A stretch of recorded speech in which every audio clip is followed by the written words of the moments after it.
Hey everybody, I want to introduce you to newly appointed Mt Juliet Police Chief, my friend Michael Mullins. I appreciate you hanging out with us. Yes, sir. Very cool, man. Mike, you're a new police chief, but you're certainly not new around here. You've been here how many years? 26 years. 26 years. That's a long time, man. Yeah. How did you wind up going from where you were, where'd you start, to now being police chief? So, most officers that you talk to's story is that, they've ever since they were a kid, this is what they wanted to do. That is not my story. Right. I just kind of stumbled into the job. I was working at what was now known as Dillard's, but was known as Castronauts then, and in loss prevention. And I was waiting for some of the ladies to get the money ready. And I was sitting there and she goes, "Hey, have you ever thought about going into law enforcement?" And I said, "Well, no, not really." She goes, "Well, my friend is the chief of police in Mt Juliet, and I think he's looking for a dispatcher if you're interested." I said, "Well, I'll go talk to him." Yeah. And I just walked in, I sat down and I talked to Chief Floyd or then Captain Floyd, and said, "Hey, I hear you're looking for a dispatcher. Is it something I can do?" And so I started in dispatch 26 years ago, and here I am. Very cool. That's awesome. We're glad you're here. Being here for so long and working with Chief Hambrick, who just retired, you got any funny stories any dirt on Chief Hambrick you can tell us? So I don't know if he would, I definitely don't consider it funny. He may. But so 12 years ago when he got appointed to the chief position, he called me into the office and said, "Hey, I want you to be my deputy chief. And this is what my plan is. My plan is that I will be the face of the department. I'll handle all the politics and I'll handle all that. I just need somebody that has been here for a while and knows how to make the wheels go around, and you handle that." I'm like, "Deal." He goes, "And this is the deal. You do that, I'll do this, and we'll retire together." I'm in for that. And then this, almost a year ago today, He double-crossed you. he did. He double-crossed me. He called me in. He goes, "Hey, I want to let you know that I'm breaking our deal." I'm like, "What deal is that?" He goes, "Well, I'm going to retire this time next year." I was like, "No, sir, no, you're not." And he goes, "Well, Denise outvotes you, and she says I am." So the deal was that we were going to go out together. We were going to retire together. And then truly, even as the deputy chief of police, until that day, I had never even thought about being the chief of police. Right. I thought we had a plan. Right. And, I guess we know who's more important, me or Miss Denise. But You got to listen to his boo. that's right.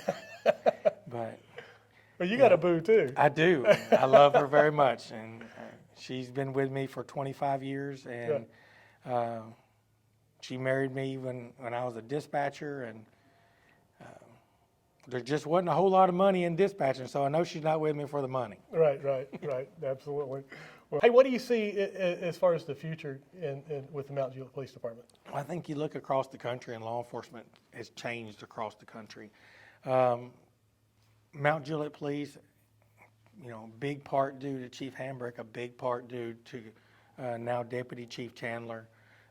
We've always kind of been on the front edge of that, on the front edge of change, and we're going to stay progressive in the way we approach things. We're going to stay, ahead of the curve. We're going to start a new program in a few weeks. We're going to change our training program to be more developmental. So we're developing leaders before we need a leader.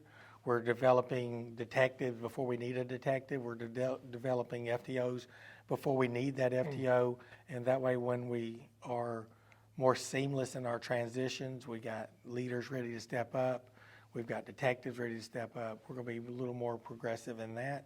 And I want to launch a wellness program. If you own a TV in this country today, it's not very easy doing the job that we have today. Right. And I want to develop a wellness program to alleviate some of that stress, help the officers, both personally and professionally. And, quite honestly, a happy cop is a friendly cop. Absolutely. And a friendly cop is better for the public. So Absolutely. That's what we're going to do. Very cool. Last question: how can the community? You guys are always helping the community. How can the community help the police department? So the first thing I'm going to say is not going to be very popular, but stop bringing us donuts. We need to slim down a little bit. I've been guilty a few times myself of that. But it's our job. I mean, Christ said he didn't come to be served; he come to serve, and that's what we do. So we're here to serve our public, and we just appreciate a level of support that most agencies don't have. And Right. you know, we earn that support because we try to do things the right way. We're very transparent in our way that we do things. We're very visible on every social media platform, and even several that I don't even follow. Right. But that's what we're going to continue to do, and we're going to continue to earn the support, and we hope that they continue to support us. Very cool. I said that was the last question, but I actually have one more. Okay. You kind of brought it up, but what part does your faith play in your life and in your role here as police chief? Thinking about all the different leadership philosophies that I've heard and leaders that I've heard, and you know, Christ keeps coming to the top of that. And my leadership philosophy is built around the commandment that my Christ told me to love my neighbor. He didn't tell me to love the neighbors that look like me or believe like me or think like me.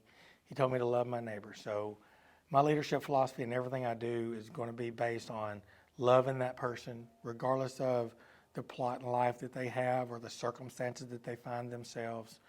I'm going to love that person, and that's the way that I'm going to lead this department. Amen. And I heard you talking last night about how you've kind of grown as a person and as an officer, where maybe at the beginning you were a little bit more hardcore to folks, and now you. Yeah, you know, most young officers are a little more excited. aggressive. Yeah, you know, a lot of times we do these interviews and we get people come in here and we ask them why they want to be a police officer, and the canned answer to that is, well, I want to help people.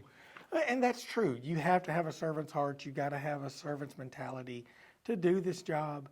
But at some level, that little boy in there or little girl that's in there, of wanting to chase the bad guys, you know, that's all in there, and that's a lot of the why. You know, the other part of what I do is, you know, trying to remember my why. I never want to give an answer because, you know, I want to explain why. I don't want it to ever be a because I said so type thing. That's terrible leadership. Right. But if you explain why you want somebody to do something, it makes it a whole lot easier for them to buy into that. Sure. And understand that there's reasoning and there's a bigger picture and a purpose. Right. And, you know, a lot of times, especially, you know, in my profession, some of those guys that have been a little longer in the tooth, a little more set in their ways, and they came in a different generation.